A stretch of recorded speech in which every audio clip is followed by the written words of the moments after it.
some. This is Democracy Now!, democracynow.org, The War and Peace Report. As we turn now to Bahrain, which has announced a commission to steer reforms after an inquiry found systematic rights abuses during the government crackdown on pro-democracy protests. But opposition parties say they will not participate in the commission. Published last week, the 500-page report outlines various abuses committed by King Hamad bin Isa Al Khalifa's government. According to the commission, nearly 3,000 people were detained during the protests. At least 700 remain in prison. 35 people are believed to have died in the unrest between February and March, and 11 more are suspected to have been killed later on.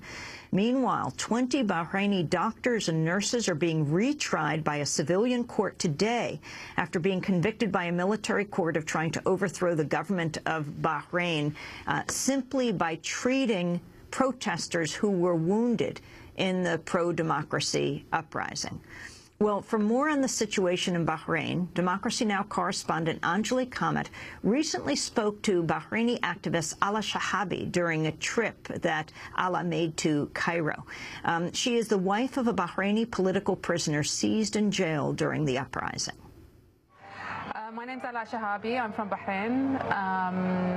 I am a lecturer and a writer and an economist by day. I'm also a wife of a political detainee.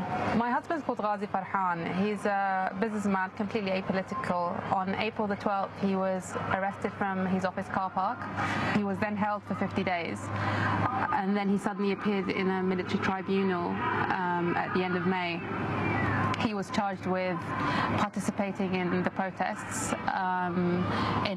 The technical term is participating in an illegal assembly consisting of more than 5 persons. And he was also charged with spreading false information. And then he was then, in a matter of 10 minutes, he was sentenced to 3 years in prison. It's been 6.5 months since he was convicted.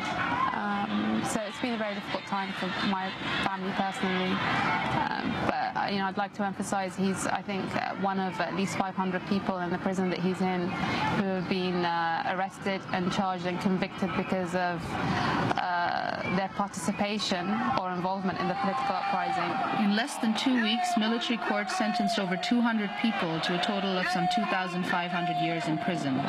Among them were doctors, teachers, students, nurses, and even well-known athletes who had participated in pro-democracy protests earlier this year or seemed to have supported them in some way. They went after my husband because of his relationship to me. I come from a strong, opposition background. My father's an opposition activist. I was very active. So, I'm speaking to you on this camera today. So, I kind of have never been quiet about my views or anything like that. So, I think they knew of me, and they just selected one of us. Despite the heavy-handed crackdown, the United States had no harsh words for the Bahraini regime. While praising popular aspirations for democracy elsewhere in the region, when it came to Bahrain, home of the U.S. Navy's Fifth Fleet, the Obama administration was largely silent. From the inside, I've always noted people have always noted the complicity of the United States. If not in active intervention, at least in the silence against, very obvious grave violations of human rights. At least, if they were not going to push for, democratic reform, they could at least have pushed to stop the crackdown, which is still ongoing on a daily basis. So they're there, the base is there. You see Americans walking on the street.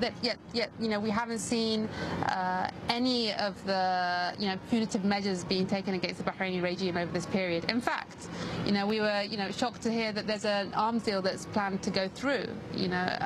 So the American, the Americans definitely see it as business as usual.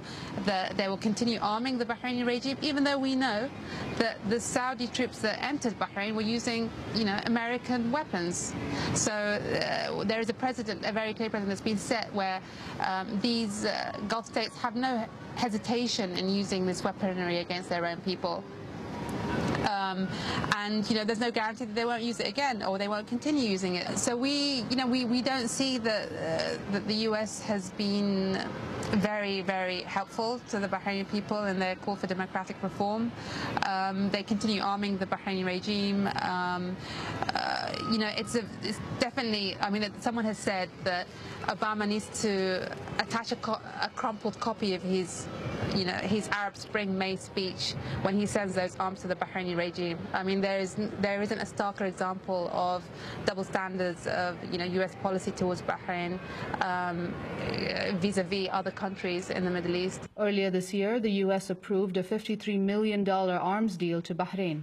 It's been stalled until a rights probe by state-appointed commission produces its findings. Well, I've had, you know, direct experience and interaction with this Truth Commission. It's another, you know, American idea to try and, you know, bring Bahrain back from the brink. You know,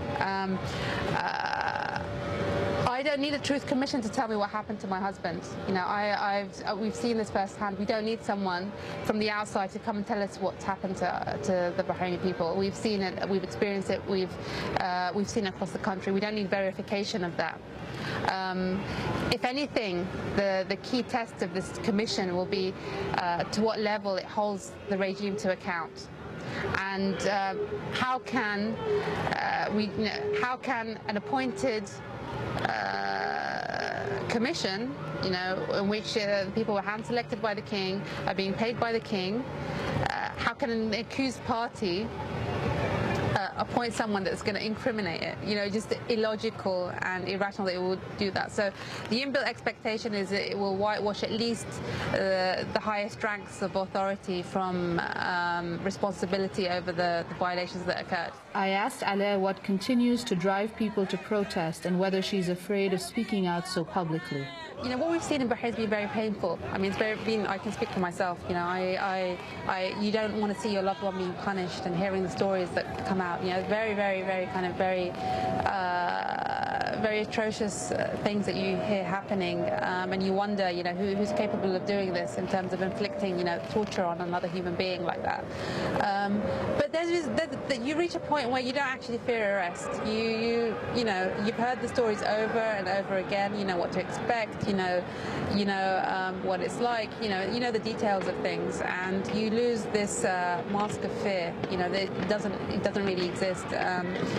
So that's why you continue seeing people protesting, and you continue seeing activists speak out on the media, on the press, despite the threats that they face. You know, you don't know whether you'll be prevented from traveling, whether you'll be prevented from entering back into your country, whether you're going to be spending the night in a police detention center the next day. So you don't know whether you're going to lose your job when you go and attend a conference the next day. You know, so everyone knows that the price of speaking out is very high. People are just, it amazes me how I see people prepared to pay that cost, and I paid a very little price, I have to say. I mean, you know, my husband spent 7 months in jail, yeah, and but I look around me and he looks around him and he says, you know, I thank God that I've had, you know, I'm still alive, and that and I actually you know, have no regrets whatsoever. I kind of think that if it didn't happen now, we were part of this, you know, I don't like to call it the, you know, Arab Renaissance, you know, the sudden, you know, the rise against tyranny. You know, what other moment in history are we going to get to try and change the world? For Democracy Now!, I'm Anjali Kamath with Jackie Seward in Cairo, Egypt. This is Democracy Now!, democracynow.org, the War and Peace Report, and that was Bahraini activist Alaa Shahabi during a trip to Cairo, speaking with Anjali Kamath, the wife of the Bahraini political prisoner seized and jailed during the uprising. When